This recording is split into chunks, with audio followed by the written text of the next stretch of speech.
പുരസ്താശുക്രമുച്ചരത്. നമ്മൾ സ്വഭാവജ രോഗങ്ങളിലേക്കാണ് ഇനി കടക്കുന്നത്. സ്വഭാവം ഉളവാക്കുന്ന രോഗങ്ങൾ എന്നർത്ഥം. സ്വഭാവം ജനിപ്പിക്കുന്നവ. നമ്മുടെ സ്വഭാവം, മനുഷ്യന്റെ സ്വഭാവം എന്ന് മാത്രമല്ല, ജന്തുക്കളുടെ സ്വഭാവം എന്ന് തന്നെയല്ല, ജീവജാലങ്ങളുടെ മൊത്തം സ്വഭാവം. ആഹാരം, നീഹാരം, മൈഥുനം, നിദ്ര, ഇവ സ്വഭാവങ്ങളാണ്. ആ സ്വഭാവങ്ങൾ മിഥ്യായോഗങ്ങളിൽ പെടുമ്പോൾ ഉളവാക്കുന്ന രോഗങ്ങളെന്നർത്ഥം. എങ്ങനെയാണ് അവ മിഥ്യായോഗങ്ങളിൽ പെടുക? സ്വഭാവമായ ആഹാരം അത് എങ്ങനെ കഴിക്കണം, എപ്പോൾ കഴിക്കണം, എത്ര കഴിക്കണം, ഇതെല്ലാം നമ്മൾ സ്വസ്ഥവൃത്തത്തിൽ കണ്ടതാണ്. അങ്ങനെ അല്ലാതായാൽ അത് മിഥ്യായോഗമാണ്. വിശപ്പാണ് ആഹാരം വേണമെന്ന് നമ്മെ അറിയിക്കുന്നത്. അത് അറിയാതെ കഴിക്കുന്നത് മിഥ്യായോഗമാണ്. അതറിഞ്ഞിട്ടും കഴിക്കാതിരിക്കുന്നത് മിഥ്യായോഗമാണ്. അതിന് വേണ്ടതല്ലാത്തത് കഴിക്കുന്നത് മിഥ്യായോഗമാണ്. അതിന് വിപരീതങ്ങളായ ഫലങ്ങൾ ഉണ്ടാക്കുന്നവ കഴിക്കുന്നത് മിഥ്യായോഗമാണ്. അതിനെ തന്നെ നമുക്ക് മൂന്നായി തിരിക്കാം: അതിയോഗം, ന്യൂനയോഗം, മിഥ്യായോഗം. അതിയോഗം, അമിതമായി ആഹരിക്കുന്നത് അതിയോഗമാണ്. അതീത കാലത്ത് കഴിക്കുന്നതും ഇതിൽപ്പെടും. വേണ്ടത്ര കഴിക്കാതിരിക്കുന്നത് ന്യൂനയോഗമാണ്.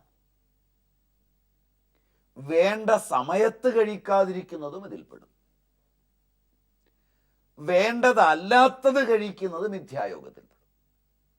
അപ്പൊ ആഹാരത്തിന്റെ കാര്യത്തിൽ അതിയോഗവും ന്യൂനയോഗവും മിഥ്യായോഗവും ഒഴിവാക്കേണ്ടതാണ്. ഒരാഹാരം കഴിച്ച് 3 മണിക്കൂറിനുള്ളിൽ വീണ്ടും ആഹാരം കഴിക്കരുത്. പൗരാണികർ ഇത് പാലിച്ചിരുന്നു.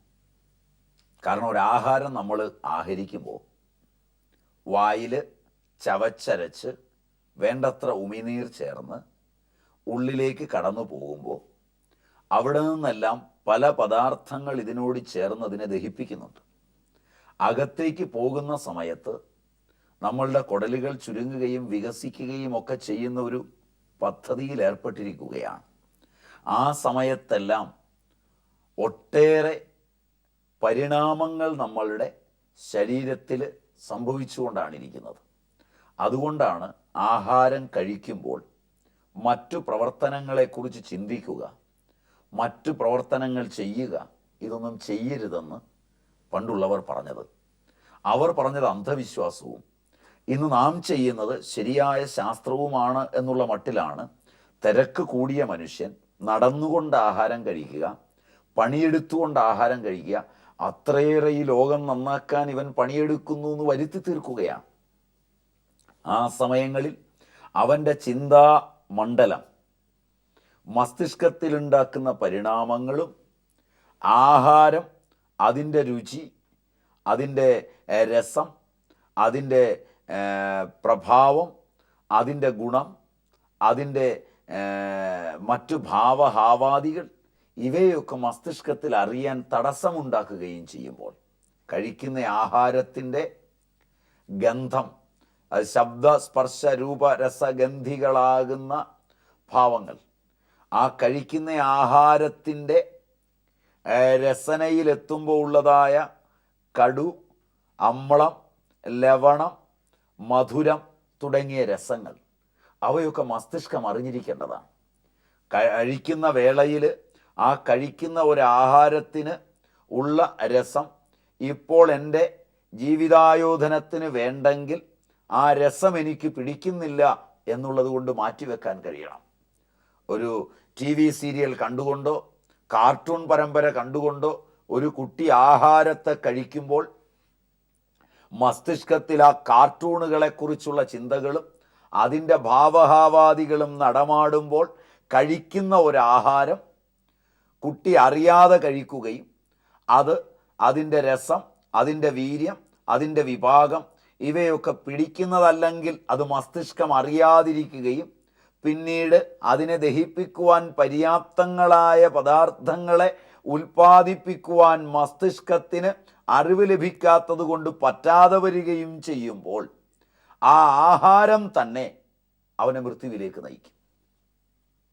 അതുകൊണ്ട് തന്നെ TV-യുടെ മുമ്പിലിരുന്ന് കഴിക്കുക, മറ്റുള്ളവരോട് വർത്തമാനം പറഞ്ഞുകൊണ്ട് കഴിക്കുക, അതുപോലെ തന്നെ മറ്റ് പ്രവർത്തനങ്ങളിൽ ഏർപ്പെട്ടുകൊണ്ട് കഴിക്കുക, ആധുനികരിന്ന് അല്പം കൂടെ കടന്ന് സമയത്തിൻ്റെ കുറവ് കൊണ്ട് യൂറോപ്യൻ ക്ലോസറ്റിലിരുന്ന് മുമ്പിലെ മേശയിൽ ചപ്പാത്തിയും അതുപോലെ തന്നെ ചട്നിയും വെച്ച് കഴിക്കുന്ന ഒരവസ്ഥയിലേക്ക് എത്തിയിട്ടുണ്ട്. ഒരു ഭാഗത്ത് അവനിൽ നടക്കേണ്ടത് അപാനവായുവിൻ്റെ പ്രവർത്തനവും അതിനനുഗുണമായി അവൻ്റെ മൂത്രവും മലവുമെല്ലാം വെളിയിലേക്ക് പോകേണ്ട പ്രക്രിയയും, മറ്റൊരു ഭാഗത്ത് അകത്തേക്ക് ആഹരിക്കേണ്ട പ്രക്രിയയും. അതായത് പ്രകൃതിയുടെ രണ്ട് ഭാവങ്ങളായ വിസർജനവും ആദാനവും.